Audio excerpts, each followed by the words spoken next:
कर्म करे किस्मत बने, जीवन का यह मर्म, प्राणी तेरे हाथ में, तेरा अपना कर्म, तेरा अपना कर्म। मेरे प्यारे साथियों, आप सभी को प्यार भरा राधे राधे। मेरे प्यारे साथियों, सर्वप्रथम भगवान श्री गणेश के चरण कमलों में नमन करते हुए तथा अपने श्री गुरुदेव महाराज के चरण कमलों में प्रणाम करते हुए आज हम अपनी वीडियो को प्रारंभ करेंगे, जिसमें कि हम आपको श्री गीता के दिव्य ज्ञान को अपनी वीडियो के माध्यम से आप सभी भक्तों को बता रहे हैं।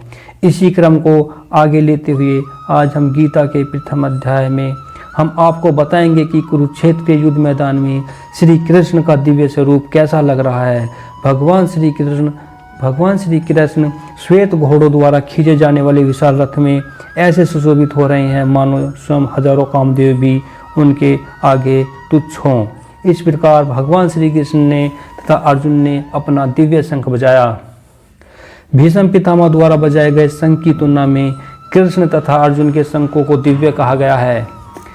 दिव्य शंखों के नाद से यह सूचित हो रहा था कि दूसरे पक्ष की विजय की कोई आशा न थी, क्योंकि कृष्ण पांडवों के पक्ष में थे, क्योंकि भगवान श्री कृष्ण उनके साथ हैं और जहां भगवान विद्वान हैं वहीं लक्ष्मी भी रहती हैं, क्योंकि वे अपने पति के बिना नहीं रह सकती। अतः जैसा कि कृष्ण के शंख द्वारा उत्पन्न दिव्य ध्वनि से सूचित हो रहा था, विजय तथा श्री दोनों ही अर्जुन को मिलने वाली हैं। इसके अतिरिक्त जिस रथ में दोनों मित्र आसीन थे वह अर्जुन को अग्नि देवता ने दिया था और इससे सूचित हो रहा था कि तीनों लोकों में जहाँ भी यह रथ जाएगा वहाँ विजय निश्चित है। भगवान कृष्ण ने अपना पंचजन्य शंख बजाया और अर्जुन ने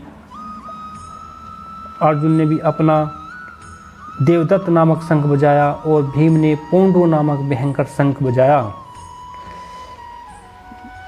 इस श्लोक में भगवान कृष्ण को ऋषिकेश कहा गया है, क्योंकि वे ही समस्त इंद्रियों के स्वामी हैं। सारे जीव वे गौ और इंद्रियों को आनंद देने के कारण गोविंद कहलाते हैं। वासुदेव के पुत्र होने के कारण उनका नाम वासुदेव है।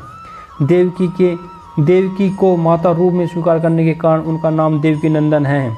वृंदावन में यशोदा की बाल लीलाएं करने के कारण वे यशोदा नंदन हैं।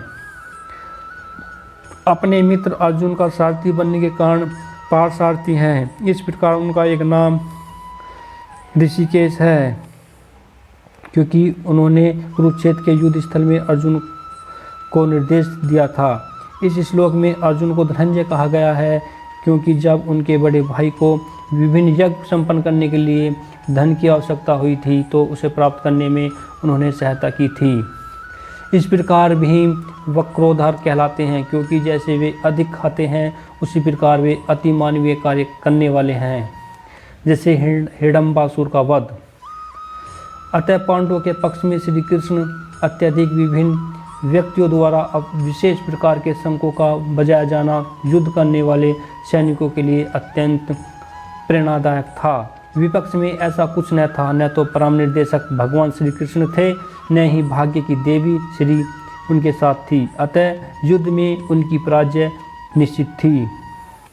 शंखों की ध्वनि मानो यही संदेश दे रही थी। संजय ने राजा धृतराष्ट्र को अत्यंत चतुराई से यह बताया कि पांडवों के पुत्रों को धोखा देने तथा राज सिंहासन पर अपने पुत्रों को आसीन कराने की यह अविवेकपूर्ण नीति थी।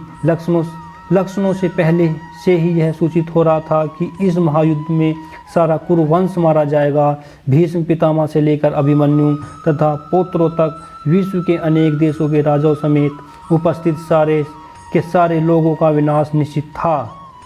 इस सारी दुर्घटना राजा धृतराष्ट्र के कारण होने जा रही थी, क्योंकि उसने अपने पुत्रों की कुनीति को प्रोत्साहन दिया था।